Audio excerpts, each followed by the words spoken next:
What's up, YouTube? In today's video, we're going to be looking at Azure Service Bus. I'm going to start with giving you a brief understanding of what it is, and then we're going to be setting up our Service Bus instance in the Azure Portal. We're going to then use C# code to work with different permutations or combinations of topics and queues. And then finally, we'll talk about some more advanced features of Azure Service Bus for those of you who might be interested. All right, so let's get started.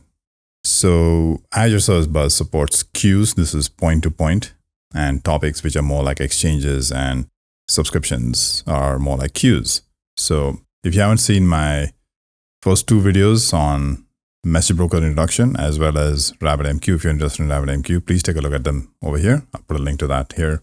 You need to have watched the introduction version at least, because I make a lot of assumptions that you've gone through that one, and then you're coming here for Azure Service Bus. So in Azure Service Bus, they call them topics, which are kind of exchanges from a RabbitMQ perspective, and they call them subscriptions, which are queues from a RabbitMQ perspective. You do find people saying queues even in Azure Service Bus, but on the portal and in C# code, you will never use the word queues unless you're using queues feature of Service Bus. And you'll see what I mean, and I'll explain some of that when we look at the code.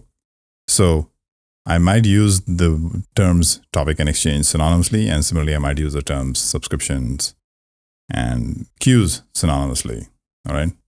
High availability. Azure Service Bus is a cloud offering or a PaaS offering, a platform as a service offering, which basically means you're paying for pay as you go, as they call it. You pay for what you use, but you're not having to configure the machines. It's not like a virtual machine that you have to configure and manage on your own. With RabbitMQ, you would have to do that.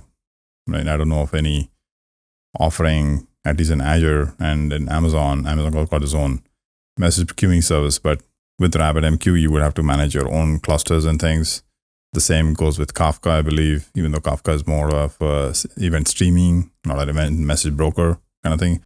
Kafka is more like Azure Event Hubs. Those two are very similar. In fact, I think Azure Event Hubs has, so Kafka uses a protocol called Kafka, and Event Hubs uses a protocol called AMQP, so does Service Bus.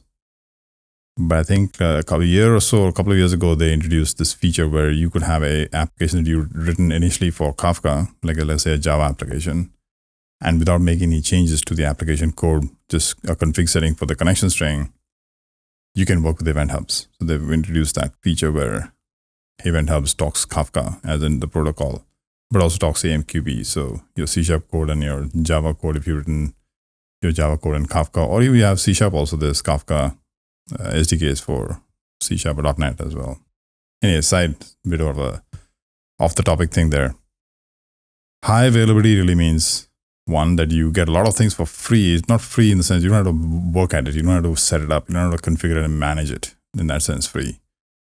Service Bus is fairly affordable. It's not that expensive. But if you find Service Bus expensive, then you can also look at the Azure Queues, which is part of the storage features. That was one of the first things that came out when Azure was released. So we had Azure Table Storage, Blobs, and Queues.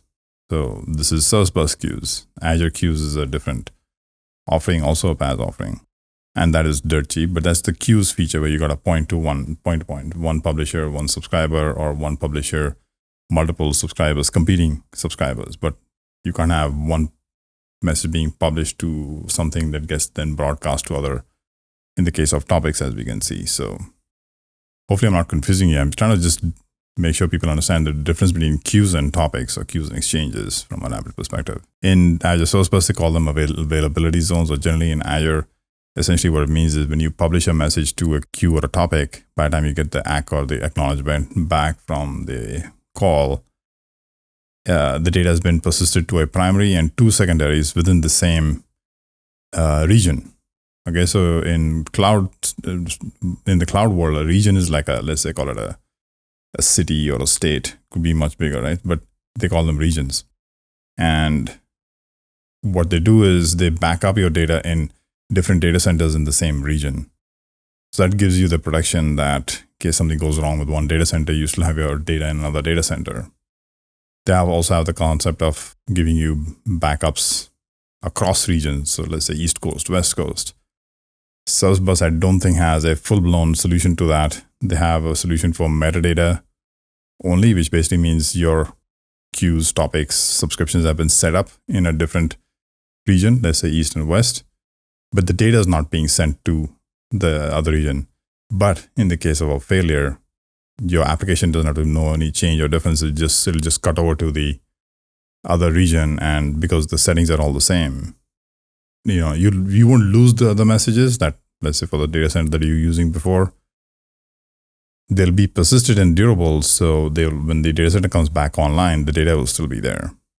However, when you cut over to the backup zone in the other region, your system will still work in the sense that publishers can still publish and subscribers can still see messages. But whatever might have happened in that interim and the messages that were in the pipeline, if you will, in the queues, won't be lost. They'll just happen. They'll come back later when the data center goes online. But that's the availability zones. And so they're in the same region, multiple data centers, and then the different regions metadata only. All right. So at a high level, the beauty of something like a cloud service or PaaS offering, in this case, ServiceBus, is you don't have to worry about a thing. It's all taken care of for you, right? And that's one of the benefits of cloud architectures and cloud offerings, PaaS offerings, especially platform as a service. All right. So now we're going to look at getting started with our Azure. So I'm here in my Azure Portal. Now I'm already seeing ServiceBus here, but if you don't, you would have to go into, all and do a search. You can search for ServiceBus here. I believe ServiceBus is under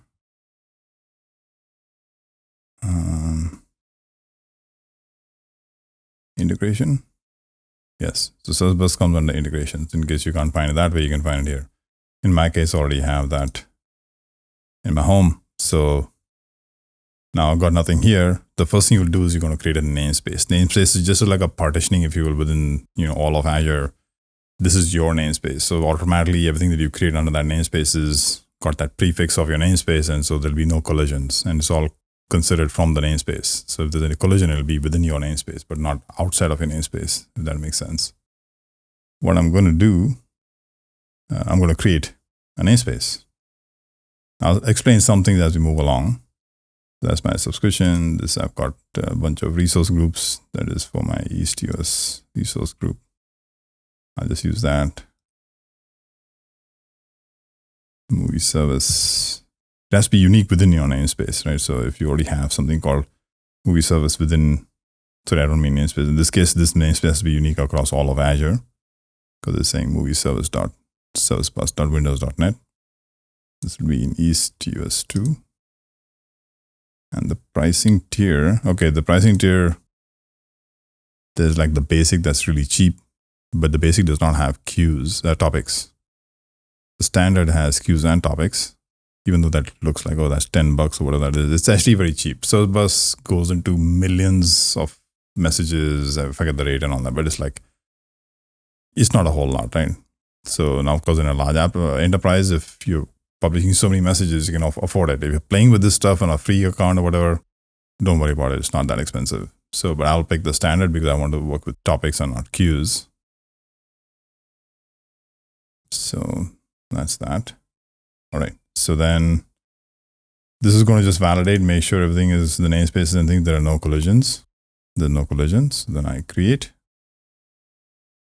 And it's creating. This takes a bit of time, about 5 minutes. So I'll probably just forward this. So far what we've done is, and it's still happening, we've created a namespace, which is kind of like the prefix, if you will. Then next we'll create a topic.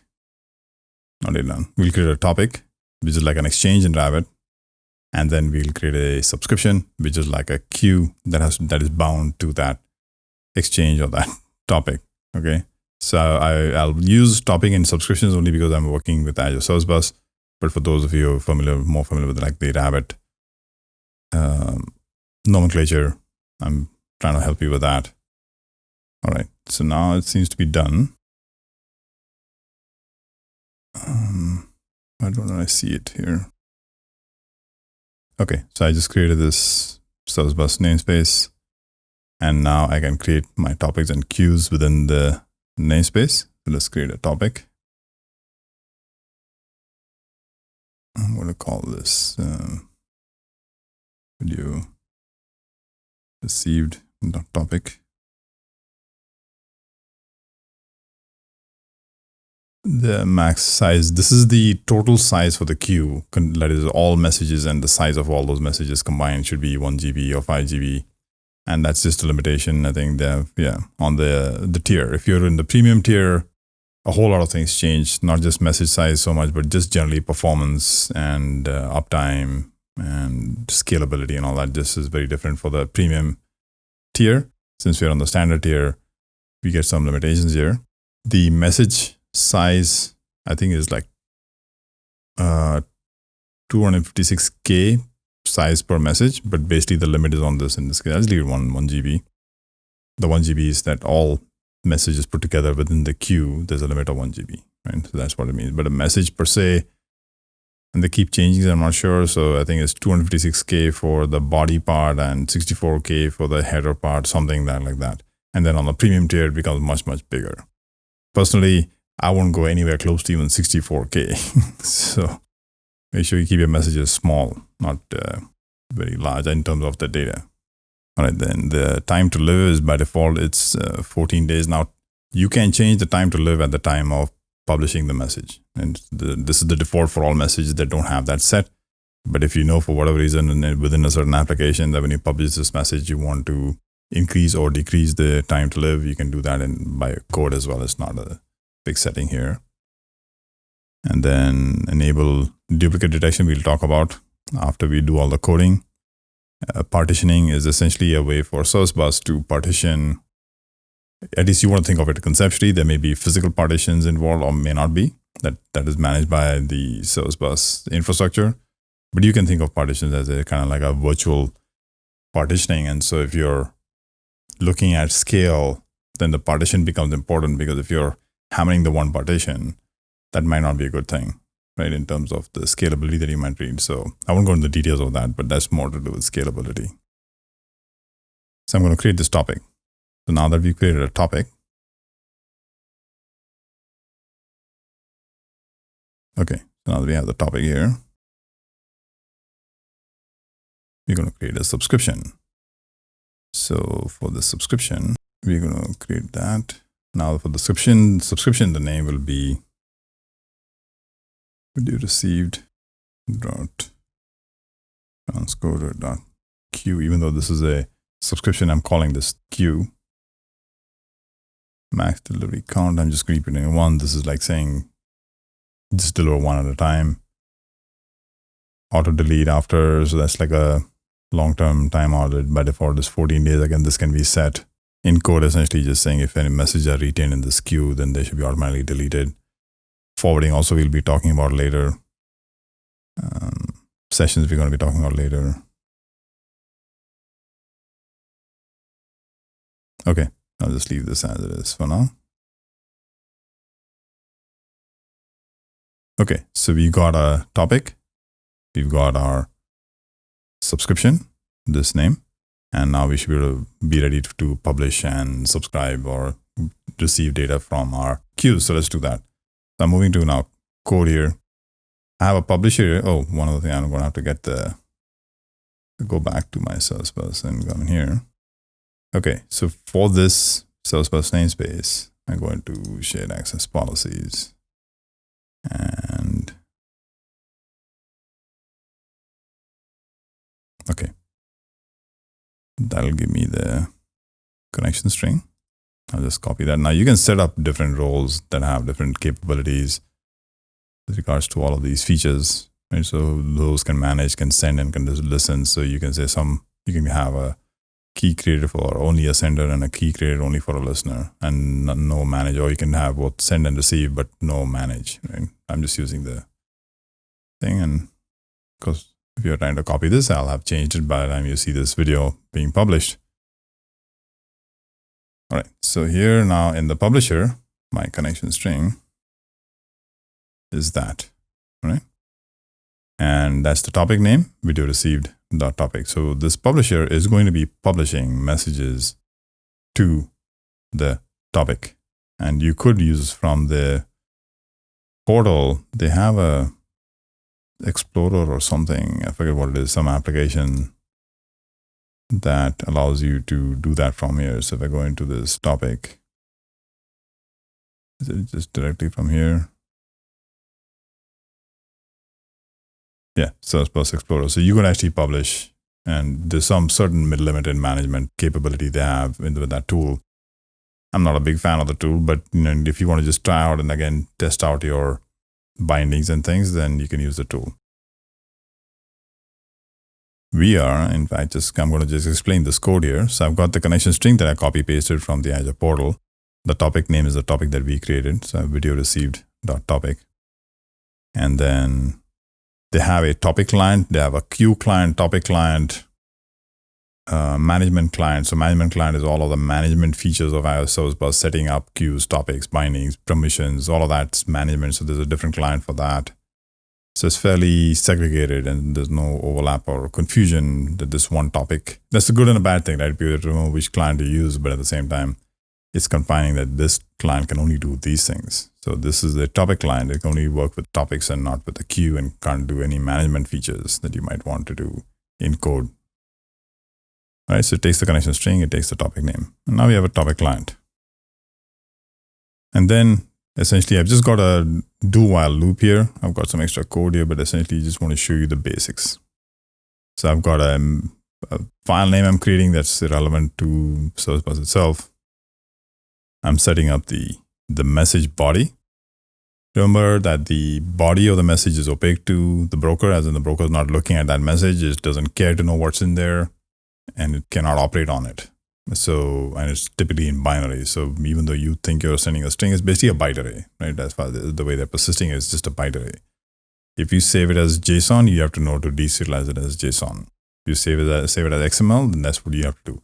ServiceBus is not going to handle any of that stuff for you for your message. So you can put whatever you want in your message. In this case, I'm putting something that's JSON, but that's irrelevant for this discussion.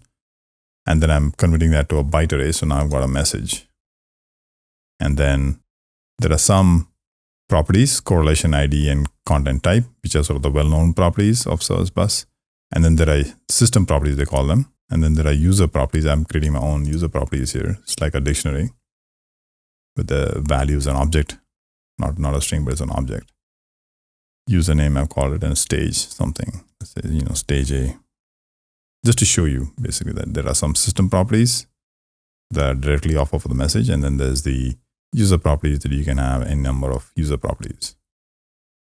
The system properties or user properties can be used for a thing they call a routing or filtering and routing, which personally I don't recommend you use. That's almost like, this is one of those things where, many years ago, SQL Server started becoming a message broker. Then you have message brokers trying to become databases. Then you got caches trying to become message brokers. And it's like, every team that's coming up with a certain product is trying to do something else in addition to what they should be doing. Right? The database people should just be building databases, and they don't need to make brokers and stuff in there. The ServiceBus people, the message broker people should just do message brokering. They're brokering. They shouldn't be doing all the other stuff, the routing and the filtering and this and that. And the readers people should just be doing readers, which is an in-memory cache key value store. Right? Don't try and become a message broker. And it makes it difficult for us to understand what to use for what, because they start to look the same, right? And that's where the problem is, where the boundaries are not clear. And so now people get confused. Should I use readers for a message broker? It can do that, Anyway, my own rant there. Right.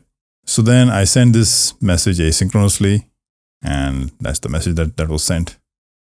And that's that. So the publish is basically done. I just write this out of the console. And then I'm just waiting for, if I press the X key, it quits the application. If not, if there's a enter key, if I press the enter key or some other key except for X, it'll just go back and publish another message. So it'll do the first message published by itself. And then the next ones will happen each time I press the key. But if I press X, it'll quit the app. All right. So let's try that. Oop, I don't know which application is the default application here. Let me check. What is the...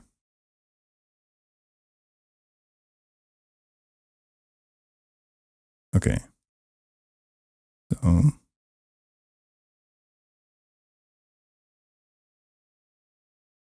So one message has already been published. If we look at the topic,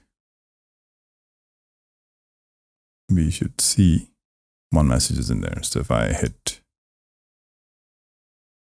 some key here, you should see 2, 3, 4, 5, 6, 7, 8, 9, 10. And we refresh this. 10. Cool. So at least you know the messages are being published. We can, as I said, you can use the Explorer and look at the message, speak the messages, delete the messages, do all that. Very similar to what we did in the RabbitMQ version of it. All right. So now what we can do is we can stop the publisher and let's move on to the subscriber. I do need to copy the connection string. The connection string between the subscriber and for the subscriber and for the publisher is exactly the same. The only difference is that the subscriber needs to know the topic name and the subscription name, whereas the publisher just needs to know the topic name, since the publisher is only publishing to a topic, whereas the subscriber is retrieving messages from a subscription that is part of a topic, and the connection string being the same. Right, so we created the topic before, we've already tested that. Our subscription now is called video received.transcoder.q. And now let's look at the code here for the subscribers. So we got now a subscription client. Remember, it was topic client, queue client, subscription client, and management client, and so on and so forth in ServiceBus. So that's the subscription client. And it requires the three things as the connection information. And then we have this is one weird thing about ServiceBus. I don't understand why they did that. I won't go into the details. I won't rant about ServiceBus here. Okay, so in ServiceBus, there's two ways to receive messages. You can do a receive with a block, meaning you say receive messages and it won't even go to the next line. It's just waiting for the message to arrive. Or you can have the event-based model where you can say, hey, by the way, call me on this callback method each time a message arrives, and I'll process it that way. So that's what I've done here. So they call it register receive message handler. That takes a delegate that is really giving you the message, and a cancellation token. So I've just written this inline, this delegate. Hopefully everyone's familiar with delegates inline. Or you can write a method that has the same signature, one that takes in a message and the other one that takes a cancellation token as an argument. So the code for that, again, this is just to extract all the system properties and user properties that we've defined in our messages. Just, extract that here. The string, as I said, is coming as a byte array. So the body contains the byte array. So we get the string version of that. In this case, I'm encoding it UTF-8. And then the complete async. So if you remember from a locking perspective, we do a peak lock in ServiceBus. So you're saying, show me the message. It's not quite deleted it, but it's locked. You finish with the work. And once you're done, you say, I've completed it, giving it the lock token. And so it can then finally delete the message. If your subscriber, for whatever reason, collapses, fails, crashes, and it's not sending back the complete async call, then that message will reappear in the queue. And so that way you won't have lost the message. So there's a lot of other things you need to think about when you're building or designing systems with message brokers. One is the features of message brokers, and then, of course, what you need in your application. So I'm keeping this simple here, but I would recommend always doing a peak lock and then sending a complete async message. There's other ways you can get messages, and using the dead letter queues to put messages in a dead letter queue or timeouts and such like that.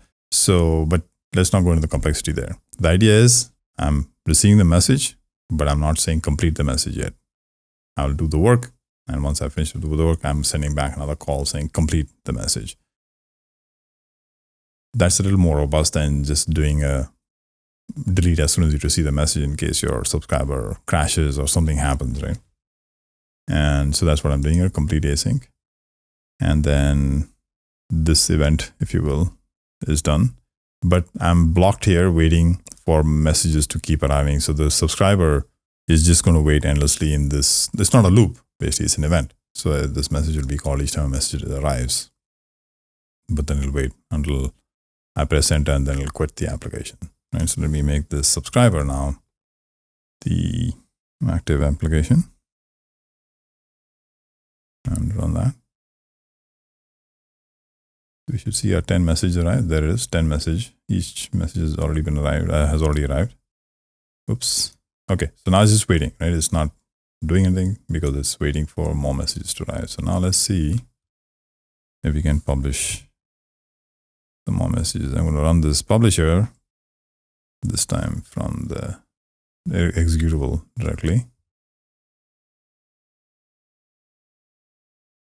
There it is. So one more message should have arrived. That's the publisher. This one here, that's the subscriber.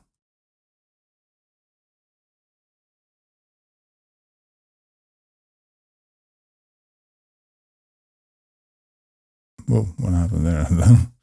Okay, so now I'm hitting enter here.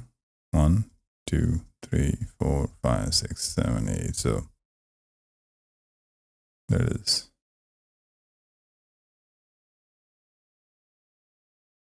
Okay. So it's not so much about the performance, but it's more to do because you can get a lot more performance with the premium tier. This is like a shared infrastructure. So you're sharing the infrastructure with many people, and there are just certain guarantees or certain SLAs, if you will. On the premium tier, you can have your own dedicated hardware and they give the SLAs are much better. But also keep in mind, this is durable and it's backed up, right? So it's doing the one primary with the 2 secondary syncs in the same region. So by the time you get back saying I've posted to publish this message in the topic, that's already occurred. So there's a lot more going on there than performance. And messaging is not so much about the performance as much as about the scale. So this thing can scale.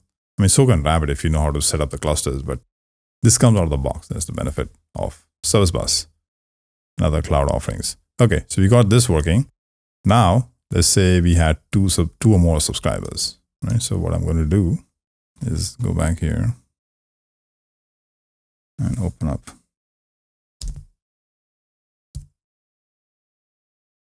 Okay.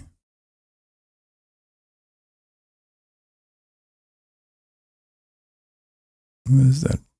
exe. There it is. Okay, so now we will have, so that's one subscriber. That's another subscriber. Let's have another subscriber instance. So we got 3 subscribers. This is the sort of the competing subscriber pattern, if you will, with our ServiceBus, and then this is our publisher, right?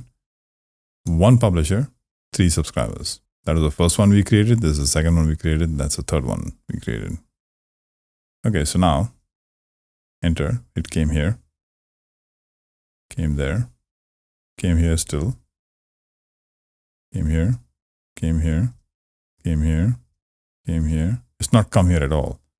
Now if I went here like super fast by hitting the end, keeping the enter key pressed here, then sometimes you see here. So this is a little different, not that it matters. What I was trying to get across was that in RabbitMQ, it was very obviously round robin fashion.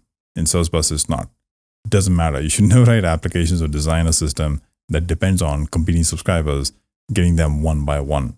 The idea of competing subscribers is that any subscriber should be able to pick up any message in any sequence and operate on it. The sequence and ordering is not how you design your applications for competing subscribers. So in ServiceBus, it's different. Just make sure you realize that it is different. All right, so now let's go. I'm going to shut down all these things here. Next up, I want to create another subscription to the same topic. So I'm going to go back into ServiceBus management here. I'm going to get lost. Where the heck am I? Okay, so that's the subscription. I've got in my topics, I've got one topic. And for this topic, I want to have another subscription. So that's one subscription. I'm going to add another subscription here. And actually, let me.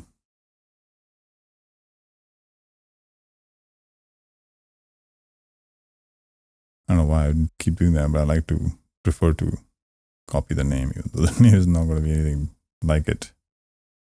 Okay, so this time I'm going to name this, let's call it notification.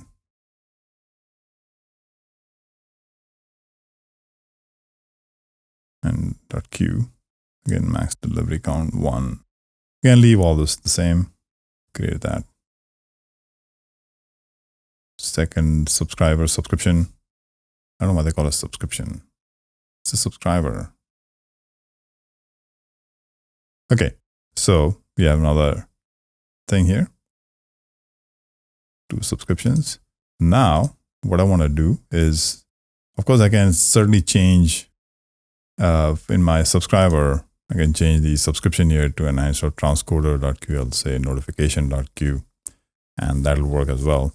But what I have for us today is another console application. And this console application is a little more complicated. Of course, all this code will be available on my GitHub, so don't panic if you don't understand the code. You can download the code and examine it at your own pace here. I'm just going to give you the high level. I've essentially got 2 subscribers set up here. Basically, the 2 subscriptions. I've got the video received transcoder queue and the video received notification queue, both of them here. I'm just using the TPL, the task parallel library, to create multiple tasks. I'm creating 2 tasks for 1 subscription. So there's competing subscribers for 1 subscription or queue, and 2 tasks or 2 competing subscribers for the second queue. So basically for this queue or subscription, and for this queue or subscription, let's do this. That's the one. No, this one. So these 2 tasks are for the 1 subscription, and these 2 tasks are for the second subscription, right? So it's one application. Instead of all these different things flying around, is one application that has multiple threads, 4 threads in this case, where 2 threads are subscribed to 1 queue and 2 threads are subscribed to another queue. So I've got 4 subscribers with this competing on 1 queue, right?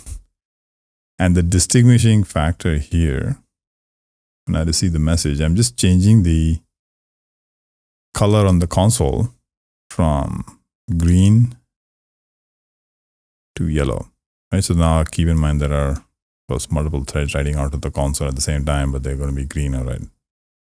Now I'm going to set this application as my startup application and run it. Oops, I missed something. Oh yeah, the connection string.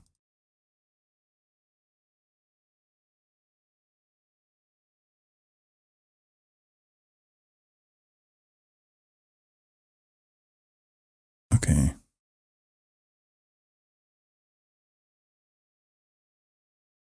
Okay, so this thing is going to sit here waiting for messages to be published. So I'm going to go back to the app here and go into my publisher and run the exe directly. All right, so now we have our, okay, this one's already published the message, which is what happened here. But look at this here. So given that, remember, we have one topic that the publisher is publishing to, one topic, but there are 2 exchanges. Sorry. Yes. One topic, 2 subscribers or 2 subscriptions, right? And for different subscriptions, I've got different colors, yellow and green.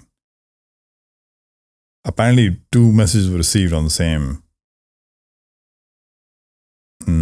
No, I don't think that's true. Okay, so I think I know what's going on, but that's 2 messages received from you can see the notification queue and the transcoder queues. They're actually 2 different queues, but the color is the same. Okay, now the color is the same for these 2. And that's what I'm expecting. The color for the one to be yellow and the other one to be the green. So let's say notification is yellow, transcoder is green. For every 1 message I'm publishing here, you're receiving 2 messages here because you're really subscribed to 2 different subscriptions where each one will get their own message, right? But I've got it one application. So you're seeing it happen over here. So if I keep this pressed here, this happily publishing and receiving messages, on this end, and now stop pressing it. Takes a few seconds to stop. Yeah, so it's sort of random, the colors over here, green and yellow, random. 10 brownie points for anyone that can tell me what is actually going on there. Is there a bug in my code, or is that's just what it is? Or anyway, see if you can explain it. 10 brownie points if you can explain it in the comments. All right. So we now have an application that has two subscriptions in the same application, and the publisher is publishing messages to the same topic, and that topic then broadcasts to the two subscriptions, and the two subscriptions are happily receiving the messages, and they're competing subscribers because there's 4 threads in there. And so we got for each subscription, this competing subscribers. Right. So that takes care of the code part. Remember, the code will be available on GitHub. I'm not done yet. Just want to talk about some advanced topics in ServiceBus, but the code will be available on GitHub. So you can take a look at that. And I'll continue on with my slides here. Okay, so scheduled messages is a feature. One of the things I find, and I should have mentioned this in the beginning of the video here, I don't like to use like all the features of these things. For me, a message broker has a confined or limited capability. And that's like the LCM, if you will, the least common LCM, least common denominator. What is that in math? I forget now, whatever. The commonality that's across the board. So between, let's say, Rabbit and ServiceBus, there's a commonality. They both support certain features. I like to confine my designs, in this case, when I'm using message broker, to that minimum set. I don't like to use all these fancy features that, just because that service can give me that feature, I want to use it. Unless I have a dire need for it. And if I can do it in the application myself, I'd rather do it there than rely on a feature. I'm not saying, so for example, let's just be clear what I'm saying. I'm not saying instead of writing a stored proc in a SQL server, I would write a SQL statement in a C# code. That's not what I'm saying. Because the stored proc is available in all databases. What I'm saying is, in my mind, there are certain basic capabilities a message broker has. Then there are additional features that each message broker supports in addition to what I would consider those basic features. Those basic features are typically the common features that every message broker supports. And I confine myself to that common feature set. So I'm not locked into the one message broker in this case. But there are other issues here. Testing. Try testing with ServiceBus. Yeah, the ServiceBus team doesn't give a hoot. I mean, they keep saying, we're going to give you something, we're going to give you something. Years are going by and they're not doing a thing about it. You have Cosmos DB that gives you an emulator. You got the Azure Queues topics, so Azure Queues, blob storage, table storage. They have an emulator. The ServiceBus team basically thinks you don't need it. Just develop in the cloud. I mean, are you off your head? Yeah, it's possible. But is that what you want to do? So you want to be perpetually connected? I can't do something locally on my machine ever. I've got to be connected to the cloud all the time. Imagine me sitting in an aircraft, got a 3-hour flight. Like, what do you want me to be? Buying the Wi-Fi, feature. Anyway, the thing is, testing becomes a problem. And a whole host of the complications come about. So I want to use these features, but they're there. Okay. So you can schedule messages. You can publish a message now and say, by the way, this message should be only available on a certain date and a time. And that's when it appears in the subscriptions, right? Till then they don't see it. But you've done your part. You've published it. Deferred messages are, so you can pull a message, right? You received a message, and for whatever reason, you find that that message is dependent on other things that have not occurred yet. So you've sort of got this message out of sequence, if you will, in some way, right? You can't proceed. You need to wait some more time. So you can defer the message. The way you do that is you have to memorize the message ID. It's important to memorize the message ID.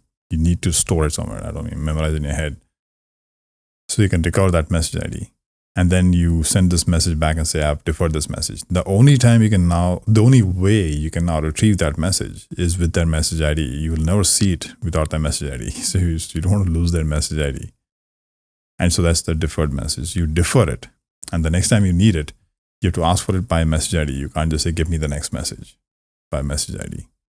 Oh, sorry, sequence number. I've been saying message ID in my head. I'm thinking sequence server. So it's sequence number, sequence server. My gosh, I think I need a coffee or something. Sequence number, right? Because the sequence number is within ServiceBus, they have a sequence number for every message. Okay, duplicate detection is using the message ID. So ServiceBus, if you turn that on, then within a certain time frame, if ServiceBus sees the same message ID coming in, it knows it's a duplicate. It's not going to throw an exception. It just won't make it a duplicate message. Right? So it knows it's a duplicate and it will just sort of throw it away. And you can set up the amount of time that, within how much time will a duplicate message be accepted to be a duplicate message. Again, this is a feature that's available in this message broker, but may not be available somewhere else. Like RabbitMQ, I don't think has that feature. And I don't want to design systems and I just feel a little, I've had bad experiences in the past where I'm dependent on, let's say, third-party things, and then there's one third party disappears and now you're stuck with that code and you want to move to another third party, but you just can't do that because this one had so many features you loved and enjoyed and now the other one doesn't have, right? Same with databases, same thing. So if I were you, I would design systems where your dependency on these platforms is that bare minimum, right? And everything else you build into your application or build by way of code that you're writing to do some of these things if you needed that. So in the case of duplicate detection, I just have it on the subscriber side. If I've received a message with this ID before, I know it's a duplicate and then I won't process it. So rather than relying on the message broker to do that, I would just do it in code. All right, sessions. I won't go too deep into sessions. You have to create the subscriptions and queues with sessions enabled. Sessions really allow you to have multiple messages with the same session ID. And then you can peak lock the entire session and so on and so forth. Basically, behind the scenes, for every session, there's like a virtual queue that's been created by ServiceBus. And so you'll get all those messages in that sequence for that session. And the next session will get messages in that sequence and so on. If you have that need, then you have the option. You can turn it on. But again, remember, it's at the topic and subscription level, the fact that you've turned on sessions. So it's not something that you can just do in code. It's a code thing also. There's a session client and there's a receive session message and so on. So the stuff changes. So yeah, register session handler instead of message handler for sessions. And then you can use a single receiver typically because you're working with a session and it's first in, first out. There's no harm in having long running sessions. It's not like there's some sort of lock in place and that's going to slow things down like in a database transaction kind of thing. So these sessions could go on, for hours, if you will, depending on what your need is. So it's not like that's an issue. Okay, the forwarding thing. I'm not suggesting you use this feature, but I just thought I would explain to you why the feature exists and what it means. So I want to show you some color in my slides here. The other slides are fairly boring. But I won't actually use this feature as part of broker's feature, right? But this is how it works. That's your topic. The topic can have multiple subscriptions. Now you are in ServiceBus, you are limited to, I think, 2,000 subscriptions. Now, if you need more than 2,000 subscriptions per topic, there's something seriously wrong with the design. At least I think. See, because I know what people do. They have one topic and they're banking on the routing to distribute to sort of the different subscriptions. So it's one topic that has these subscriptions, but the one topic has a limit to 2,000 subscriptions. Ideally, you should be sending messages to different topics rather than saying, I'm just going to publish all my messages to this topic because I don't want to know what topic. And then I'll do it through routing because that message broker allows me the routing feature and all that, and they end up doing that. And I think that's where the problem starts. But 2,000 subscriptions. If I were to design an application that uses message brokers, I would have, for every event in my system, I would have a separate topic or a separate exchange, right? If it was Rabbit. From a business standpoint, in my application, if there are 55 events through the course of the day or that business of that system, I would have 55 topics. And then anyone, anywhere, from anywhere, depending, constraints wise, can subscribe to any one of those topics and do whatever they want with it. I'm not bothered by that. Right? But to make my life easier, say I'm going to have only one topic for this application. And then with routing, I'll do this, and with routing, I'll do that to distribute to different subscriptions. I think that's where the bad design starts. That's where the complexity starts happening. So, and that's when you may run out of, 2,000 subscriptions as a kind of maximum in ServiceBus. But let's say if that happens, let's say there's 2,000 subscriptions here, then the 1,999th for the 2,000th subscription, this guy can be used as a forwarding queue that can forward that message to another topic. So it's almost like it's feeding back into itself, except not to the same topic, but to another topic. So it goes into another topic and the whole thing repeats again. So now for this topic, again, you can have so many 2,000 subscriptions. So effectively, you have multiplied your subscriptions, right? That's really what's going on here. It's a neat feature, and maybe you need it. Maybe your business is so large that you need more than 2,000 subscriptions per topic, even though the topics are fine-grained topics and not like a generalized topic. I think the problem starts from people are not using fine-grained topics. They're using generalized topics, and then they're doing the fine tuning or kind of panning out based on routing rules that are part of the user properties or the system properties in ServiceBus that you saw in code.